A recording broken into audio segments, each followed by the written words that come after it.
Na-rest na natin for 1 hour ang ating daw. Tagabuhat ng bato. Wow! High waist na! Hi! Kakauwi ko lang. Nagpunta ako ng store. And pinick up ko tong aking pinakahihintay na parcel. Ito, from Norway pa to.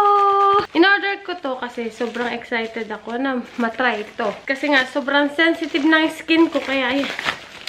So, yung gamit ko, bango! Hoy! Uy! Thank you for supporting my business. Your order made my day. I hope this package makes yours. Wow! Order lang naman tayo ng soap for sensitive skin. Yeah, tingnan yung packaging. Ang ganda. Bali, 3 nga pala itong in-order ko. Yung dalawa is nettle turmeric and yung isa is rose hip. Itong in-order ko pala is may kasamang 2 ointment pa to. Yeah, ito, salve. Ito lang yung una ko nakita dati. Na-curious nga ako sa soap. So, ayan, itatry natin today. Itong soap. Nababanguhan ako sa scent. Ay, nakakaloka. Hindi ko alam paano i-open yung box. Ang hirap i-open. Oh! Oh, wow! Tingnan nyo, kita nyo ba? So, ito is nettle and ito is turmeric. Hindi siya matapang, hindi siya masakit sa ilong. Ito yung rose hip, kinis ng sabon. I-open natin tong salve. Ang ganda talaga ng lalagyan. Ang simple lang. Ang cute niya. Oh, diba? Wow! Mayan, homemade salve. Good for eczema, rashes, psoriasis, dry elbow, insect bites, sunburn, and dandruff. Ay, ang bango. Naamoy ko yung nettle. Diba nanguha tayo ng stinging nettle?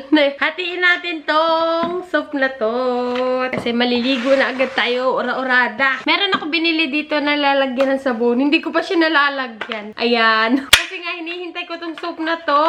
Dito nyo makikita kapag maganda talaga yung quality ng soap. Pagkakat nyo, hindi siya agad makat kasi mahirap ikat. Yan. It means dik-dik siya. Titipidin ko talaga to. Ang daming feedback nito na sobrang soft sa balat.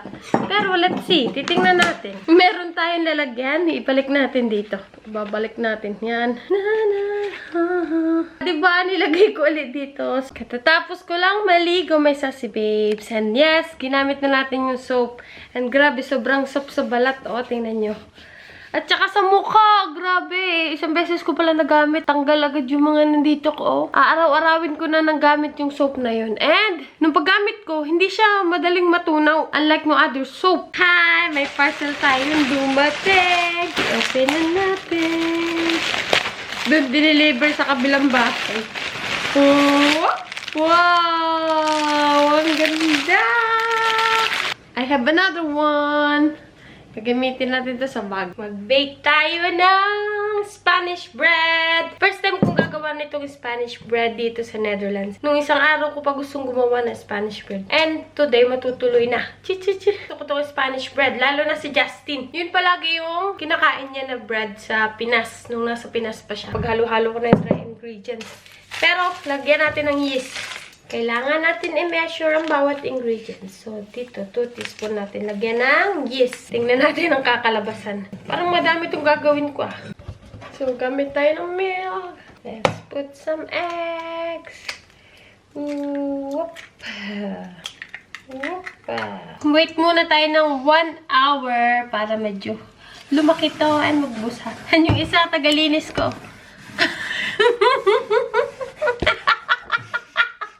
Kakain ka din lang ng Spanish bread mamaya. Oh. Tulungan mo ako maglinis.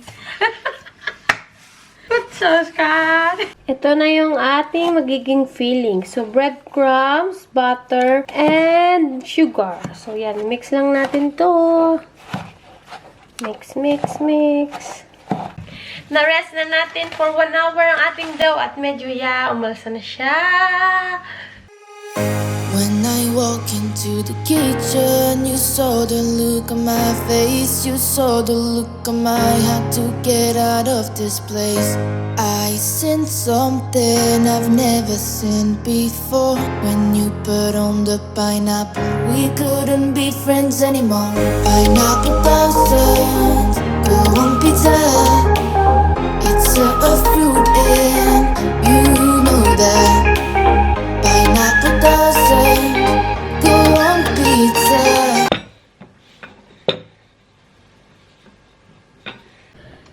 Spanish bread is coming. Ang dami. Look! Yung Spanish bread natin. Look, may sausage babes! Luto na ang ating Spanish bread. Ang laki ng size nitong dalawang to. Kasi naman, ito yung first two na ginawa ko. So, sabi ko parang malaki yung size. So, binawasan ko yung size nitong iba. Chilling tayo here, malapit sa Duval. Grabe yung pinagdaanan namin. Naglakad kami sa putikan. Tingnan nyo isa dun, oh. Anong ginagawa mo? Mag-bonfire daw siya. Ayan, oh, ang presko dito. White sand talaga, oh. Whoop, whoop. Wow! Ito na agad yung nakuha kong kahoy. Ang daming kahoy na tuyo dito sa paligid. Yung isa, oh. Tagabuhat ng bato. Yan, magbobonfire kami. Tagabuhat ng bato. Yan, magbobonfire kami. Buhat ng bato. Yan, magbobonfire kami. Yan, dito ko ilalagay yung aming higaan mamaya. Yan. So, hanap pa tayo ng mga kahoy. Yan. Ang dami dito kahoy, oh. Ito. Oop. And ito. Oop. And ito. Aray!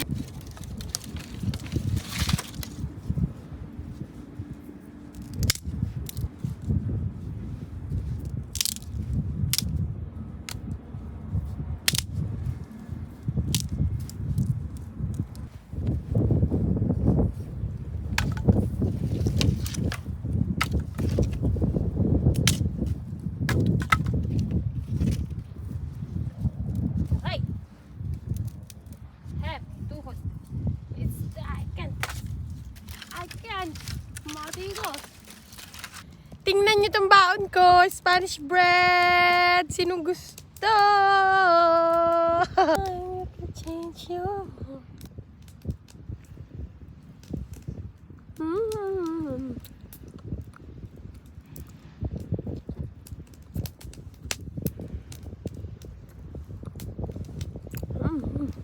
Kita nyo ba yung dalawang ship? Nagwe-wave si Justin doon sa malaking ship. Wala daw nagwe-wave back.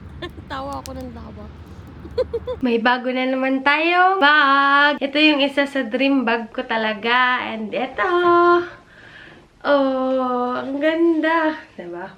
Red na red. So, maganda to pang occasion kapag birthday ko or Valentine's Day. Ang ganda ng design. Ito yung isa, hindi pa tapos. Ito yung una ko nagawa, pero mas nauna kong tapusin to. Medyo maliit yung isa. Ang pagkakaiba is, medyo maliit yung hook na ginamit ko dito. Pero hindi pa pala tapos yung loob nito. Tcharan! Nilagyan ko ng pampatigas. Tingnan nyo, in-order ni Justin online. Kagabi to dumating dito sa bahay. Upgraded rice cooker. Kasi nasira yung rice cooker namin dati. Yung binili ko. So, ayan, napa-order siya ng rice cooker.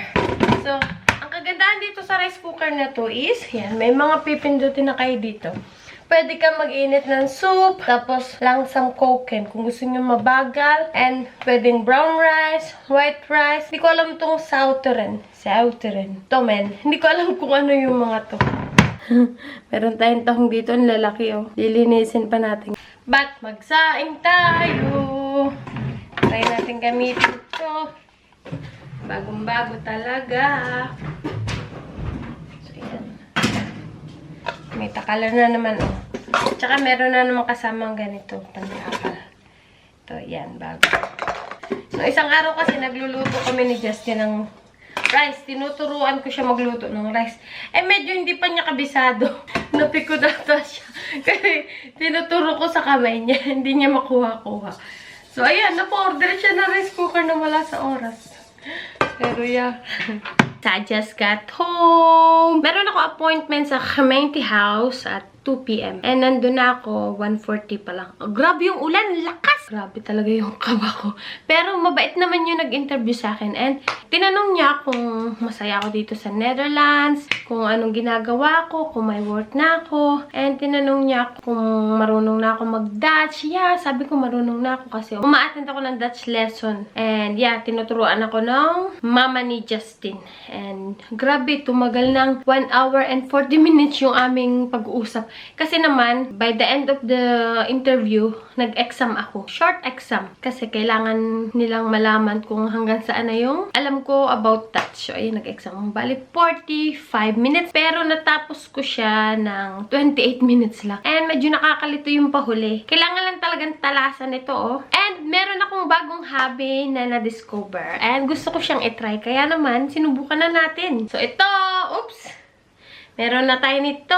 Gumagawa tayo ng panibagong bag. Start na ng Semana Santa sa Pinas. Easter Day na. Na-excite ako dito sa bag na to. Na-excite ako sa kakalabasan. And black yung napili ko. Parang mas mahirap to sa crochet. And ito na lang yung kailangan natin tapusin. Yan, pinaka main part. Kakakalahati na tayo. Look what I have here. Binigyan ako ni ate ng bilo-bilo. Ginataang bilo-bilo. Oh, doble pala yung taklob. Wow, may ginataang bilo-bilo. Kumain ako nito sa Pinas. Ilang months na nakakalipas. May langka, ang bango. Gonna reheat it. Harap.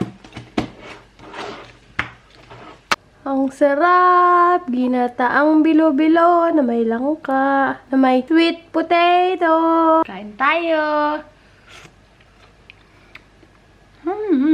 Eto na! Yun na pamili natin! And yung isa, sabi niya kanina, hindi niya gusto mag-shopping. Pero nung nandun kami sa Nijmegen, tuwang-tuwa siya pag-uwi kasi first time namin mag-shopping together. Yeah. Nag-shopping lang kami na kailangan namin. And kailangan ko ng some t-shirt. Ayan, ang ganda. Mahilig ako sa stripe. Ayan, eto. So, kumuha ako nito last minute. Ayan, t-shirt. Kailangan na natin ng t-shirt kasi mainit na. Masyado. And bumili ako ng ilang pants. Grabe yung size ko. Ha? Cat, look at my size. And ito, meron pa. Yan. 3 pants yung binili natin. Ayan. Tapos si Justin, namili din siya. Ang binili niya naman, mga t-shirts. Ako pants. And 2 t-shirt. Yan, may isang itim. Cheers! Grabe yung mga pants dito. Ang hahaba. Kasi matatangkad yung tao dito. Oh, high waist na! Ang ganda. Di pa tapos. Pero malapit na. Grabe, ang hirap lang gawin ito. Pero as long as nag-i-enjoy ka sa ginagawa mo, makakagawa at makakagawa ka talaga.